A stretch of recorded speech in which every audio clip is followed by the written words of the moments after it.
امام حسین کے لشکر کی تعداد 72 تھی تو یزید نے 22,000. مجھے بتائیے 72 کا 22,000 سے کوئی مقابلہ ہوتا ہے؟ عمر بن سعد نے پھر عبید اللہ ابن زیاد کو لکھا کہ 22,000 بندے تھوڑے ہیں، کچھ بندے زیادہ بھیج. تو عمر بن سعد کو عبید اللہ ابن زیاد کہنے لگے کہ تو پاگل تو نہیں ہو گیا، 72 کے لشکر کا 22,000 بھیجا، اور کتنا بھیجو؟ تو اس نے کہا تمہیں یہ نہیں پتا یہ لوگ کون ہیں؟ یہ مولا علی شیر خدا کی اولاد ہے. ان میں ایک ایک شخص ایسا ہے جو 1,000 کے مقابلے میں لڑنا جانتا ہے. تو یہاں کمزوری دکھائی جاتی ہے. ہمارے بچے سمجھنے لگے ہیں کہ یہ شاید کوئی ایسی داستان ہے، اور اس طرح کا ماحول ٹی وی پہ میں دیکھ رہا تھا، اس طرح کا ماحول بنایا جاتا ہے جیسے کوئی خوف ہے. یعنی واقع کربلا کوئی ایسا واقعہ جسے دیکھ کے خوف طاری ہو جائے، بچے راتوں کو ڈریں. وہ اکیلے درخت دکھائے جا رہے ہیں اور تیر دکھائے جا رہے ہیں. او یار کیا قوم کی تربیت کر رہے ہیں؟ واقع کربلا حوصلے کا نام ہے، دلیری کا نام ہے. سنیں بات اصل میں کیا تھی، بڑے ٹھنڈے دماغ سے میری بات کو سمجھیے گا. حضرت مولا علی شیر خدا کے بعد مسلمانوں کے متفقہ امیر بنے تھے حضرت امیر معاویہ. انہیں امیر کس نے بنایا تھا؟ امام حسن نے، حضرت علی کے بڑے صاحبزادے.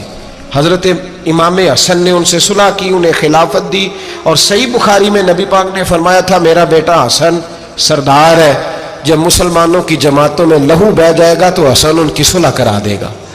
وہ صلح امام حسن نے کرائی. جناب امیر معاویہ امیر بن گئے. حضرت امیر معاویہ رضی اللہ تعالیٰ عنہ بڑا پیار کرتے تھے نبی پاک سے، بڑا احترام کرتے تھے حضور کے خاندان کا. ان کی جو اجتہادی خطائیں ہیں وہ اپنی جگہ پہ موجود ہیں. چونکہ امام حسن نے ان سے صلح کر لی، لہذا ہم بھی ان کے بارے میں کوئی جملہ کہنے کے مجاز، ہماری مجبوری امام حسن ہے. اس لیے کہ جسے امام حسن صحیح کہے پھر امام حسن کے ماننے والے کو اسے غلط نہیں کہنا چاہیے.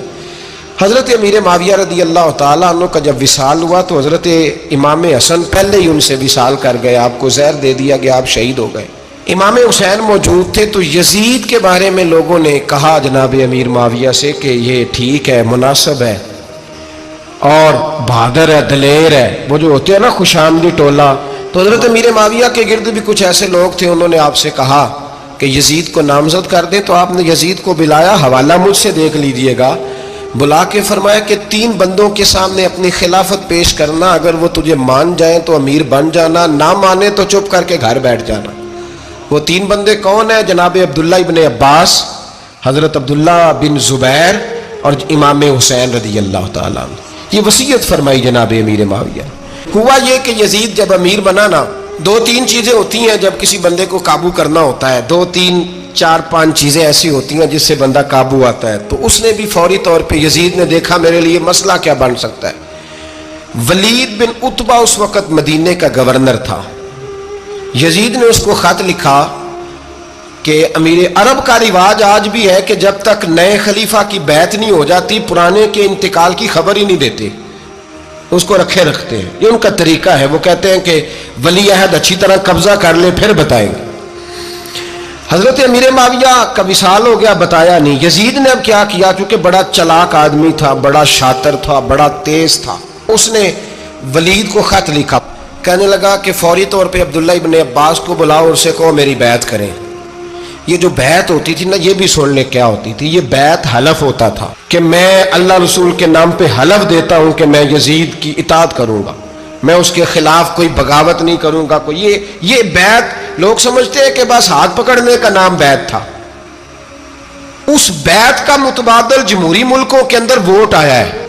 تو کہا بیعت کرے. حضرت عبداللہ ابن عباس کو بھی بلاؤ، عبداللہ بن زبیر کو بھی بلاؤ، امام حسین کو بھی بلاؤ. امام حسین آدھی رات کے وقت بیٹھے تھے مسجد نبوی میں، چونکہ 5 نمازوں کی آپ امامت کرتے. امام حسین نماز پڑھا کے عشاء کی بیٹھے تھے. جناب عبداللہ بن زبیر، عبداللہ بن زبیر کون تھے؟ یہ نبی پاک صلی اللہ علیہ وسلم کی پھوپھی پوتے تھے اور جناب صدیق اکبر کے نواسے تھے حضرت عبداللہ بن زبیر. اور جناب زبیر بن عوام 10 مبشرہ صحابی ہیں، ان کے بیٹے تھے.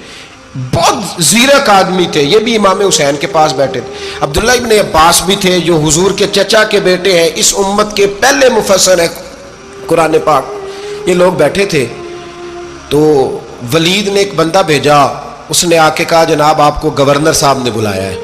تو عبداللہ بن زبیر کہنے لگے حسین اس وقت بلانے کی بات سمجھ میں نہیں آئی. تو امام حسین بڑے بصیرت والے تھے, اللہ نے بصیرت دی تھی. کہنے لگے عبداللہ آپ کو سمجھ نہیں آئی, مجھے سمجھ آ گئی ہے, امیر معاویہ وصال کر گئے, اور یہ ہمیں جو بلایا گیا ہے نا یہ یزید کی بیعت کے لیے بلایا گیا ہے. تو کہا پھر آپ آدھی رات کو نہ جائیں, آپ کے لیے خطرہ ہوگا. تو امام حسین فرمانے لگے خطرہ حسین کو نہیں ہوتا. نہیں, کہا پھر بھی آپ مہربانی کریں ذرا احتیاط سے جائیں. تو جناب عبداللہ ابن زبیر نے, عبداللہ ابن عباس نے 14 بندے نیزے دے کے, تلواریں دے کے امام حسین کے ساتھ بھیجے, اور کہا کہ امام حسین اگر اس نے کوئی غلط ملت بات کی نا, زبردستی بیعت کرنے کا کہا, تو آپ بس کوئی ایک بات اونچی آواز میں کر دینا, یہ سپاہی پیچھے آ جائیں گے. امام حسین ان 14 بندوں کو لے کے گورنر ہاؤس پہنچ گئے. جب آپ وہاں پہنچے اس نے بتایا, اس نے کہا جی حضرت امیر معاویہ انتقال کر گئے اور آپ نے یزید کی بیعت کرنی ہے. تو امام حسین فرمانے لگے میں چھپ کے بیعت نہیں کروں گا, مجمع لگاؤ, جمعے والے دن اعلان کرو, جو طریقہ ہے حضرت ابوبکر صدیق کا, جو طریقہ ہے حضرت عمر فاروق کا, جو انداز حضرت عثمان غنی کا ہے, جو مولا علی کا ہے,